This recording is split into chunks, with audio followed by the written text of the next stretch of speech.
জন্ম থেকেই আমি তোমাকেই গুরুজন মানি।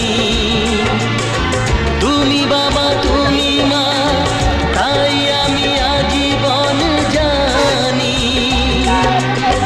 তবে কেন স্নেহের বাঁধন ভেঙে আজ হলো চুর চুর?